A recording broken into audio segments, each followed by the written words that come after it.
Hey guys, welcome to Wargamer Dad. As you may have seen in one of my earlier videos, I'm pretty psyched up about Warcry. I'm not buying the main box just because I really prefer to make my own stuff, but I have bought one of the warbands, so I'm going to unbox that for you guys today. Sadly, the plastic was ripped, so I took that off already, but I have yet to see what's in the box. What's in the box? We've got a pretty nifty box here. We've got the Cypher Lords because I am a massive follower of Zench.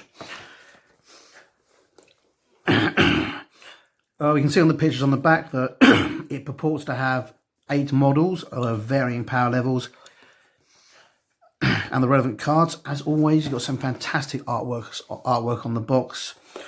If you wanted to frame it or keep it in a pair, if you wanted to frame it or stick it on your wall or anything like that, I don't think anyone will blame you. So let's get this box open. Okay, let's do that.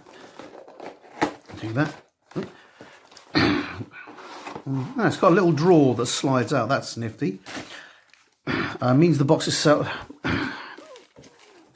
means that you've got this, and you combine this with the box itself. You're going to actually have a fairly reasonable carrying case for it. We've got bases of various sizes with these little hang things on. I always wonder about these because I wonder if GW are just going to start selling random base collections. I doubt it. Let's open every bag within the box. As we can see, we've got 132mm base.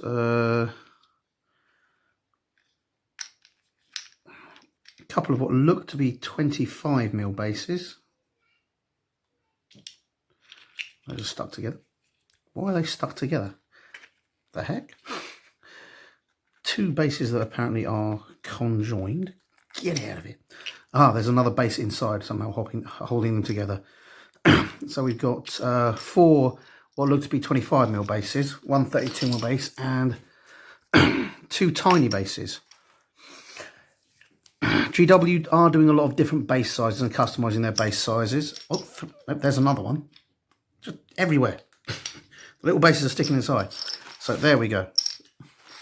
So let's go through. 1 large base for the hero. 2, 3, 4 medium-sized bases for the troops, and then 3 light bases. Given what I'm looking at here, I'm guessing the Thrall Master here is going to have the largest base. The Illuminati, the Mirror Blades, sorry, the Illuminati and the 3 Mirror Blades are going to have these bases, and then the Mindbound are going to be on the tiny bases, which, considering how much base size affects how many people you can get into combat, obviously if I put a Mirror Blade, a Mindbound here, we see you can get quite a few in. But if for example, you swap that for the base for the Thrall Master, and you start using the Mindbound bases, you can see already you've got a bunch more guys in combat. Yeah, almost everybody can make it into base-to-base contact. Well, near enough base-to-base contact. So that's interesting.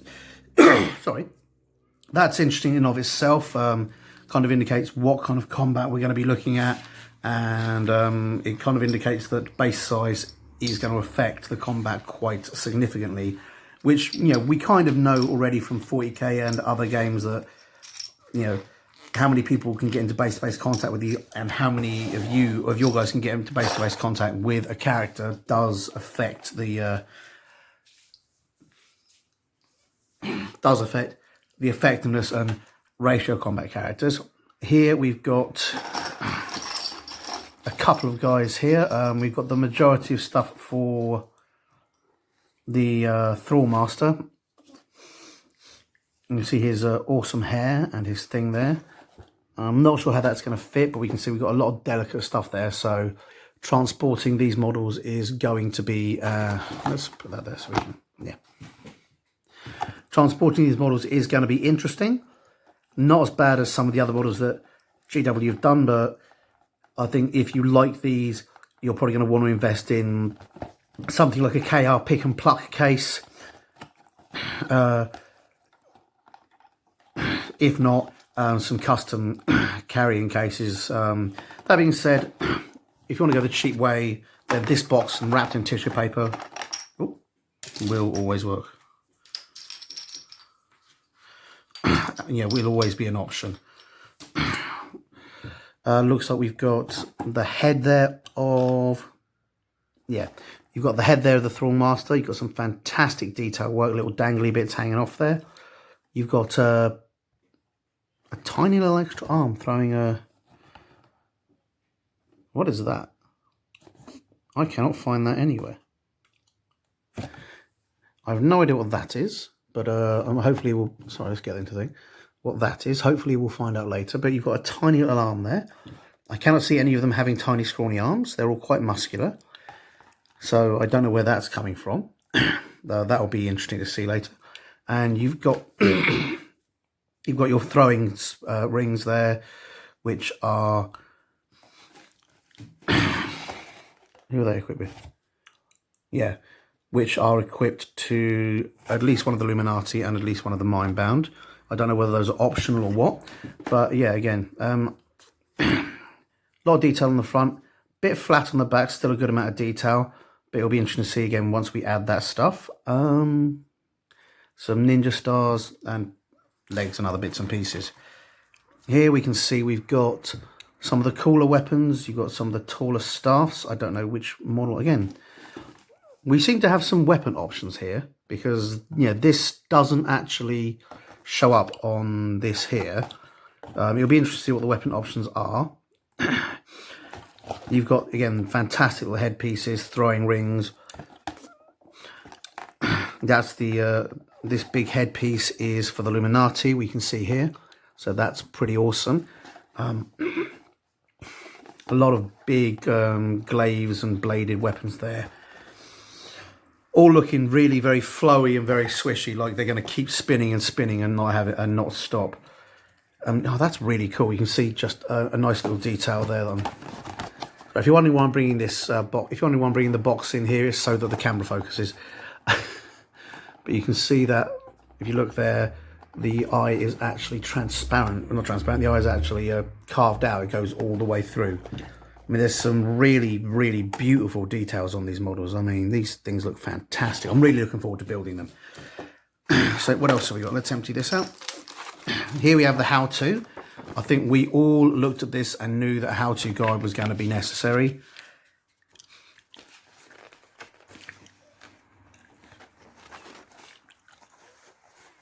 I'm not sure if I'm going to build them as is, or I'm going to do any conversions. That's going to require me going through the rulebook and seeing how it works. Oh, here we can see the little arm goes at the back. He actually has a secret mutant extra arm. So he's got arms. Ah, that's really cool. Yeah, you can see he's got one arm there, or there, throwing the potion, and another secret arm there that's either throwing them or prepping them for him. So that is really awesome. So he has an extra arm.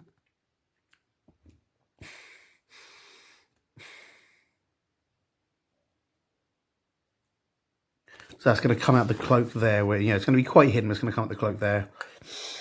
And you're going to have the fan there. These are going to be very interesting to paint. A lot of the details, particularly on this guy, might have to be done on the sprue. It'd be interesting to see how I can manage that. I don't like painting on the sprue. I really like building it and painting it. I'm just weird that way. Again, we've got the instructions there. A lot of cool weapons. Okay, so... there it is. There's that little semicircular weapon that I saw earlier. Couldn't see where it was because of the way it was shaped. So yeah, we can see where all these bits go. It doesn't look like we're going to have any spare bits with this.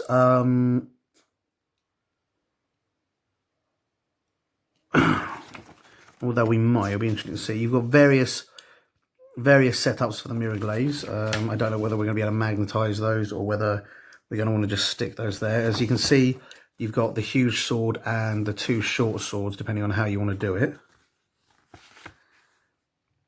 And it's choose the variant you want to build. So that's going to be interesting. I'm going to have to look at the rules and see what's there. We've got a double-bladed sword, or as some of the more pretentious people like to call them, angel blades. Supposedly they're called angel blades because when you go that figure of 8 thing, they create 2 kind of shimmery-looking wings behind your back, which they don't. They just create a big hole in the front to stab through. But such is life. So we've got all that and all the options and all the stuff. So that's really, really cool. I'd love to see if you can magnetize these, but I suspect they're going to be too fine to magnetize. Here we've got the cards that come with it. You've got the Cypher Lord's abilities, all the things you can get.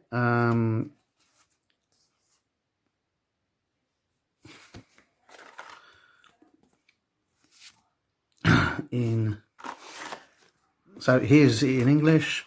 Here's it in, I think, French. Possibly Spanish, not a clue. German, one of the Cyrillic languages, possibly Russian, and I think Japanese and Chinese, but I do not read Japanese or Chinese well enough. But you've got those in every language. If you lose yours, I'm sure you can pick one up from another country where they don't need them.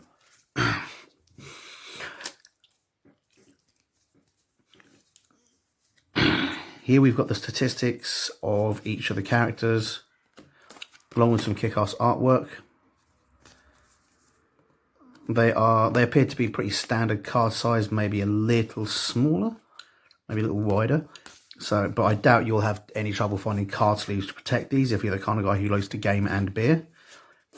Let's see what we got. Yeah, we can see we got main guy.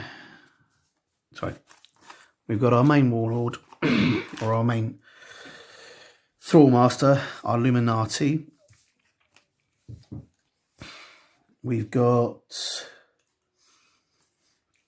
Mindbound. We've got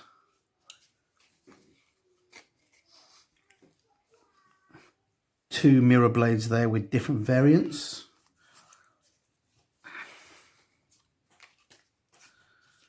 And we've got your various, your bits and pieces to throw in there for things like your scenery and whatever those things are for, which I haven't had a chance to read the full rulebook yet, so I'm not entirely au fait with it, but I am hopefully going to be getting a chance to play it within the next week or two, which I will try and record for you guys. So it goes on about which variant you want to build, but you've got the cards here for each of the variants. I assume if you chose to double up, if you've got the bits for that, you could just use the same card twice. It's giving you all your abilities and your stuff there. So that's pretty cool. Yeah. But as always, the prettiest bit is the plastic. I don't think anyone can disagree with that. Once again, GW doing amazingly with the plastic. Again, it says on the thing that you have options, but it doesn't look like a massively multi-part kit. So whatever spares you get are going to go into your bits box, and then you can faff about with the rest there. Let's have a look. You've got this back here.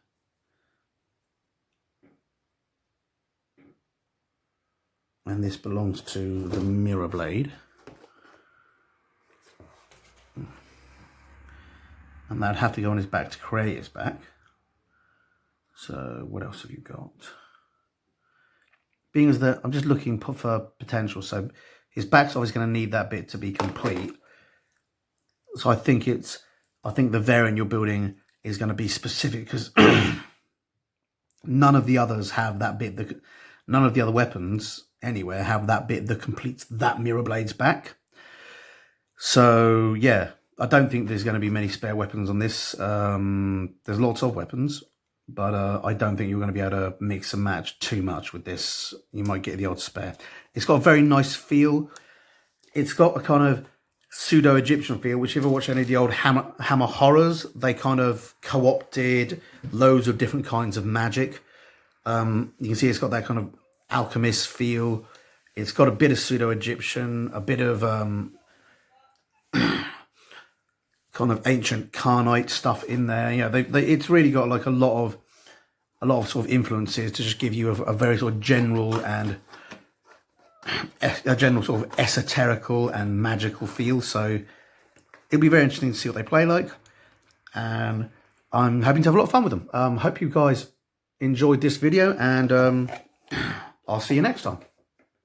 Hi guys, hope you enjoyed that video, and if you did, remember to like and subscribe to my channel.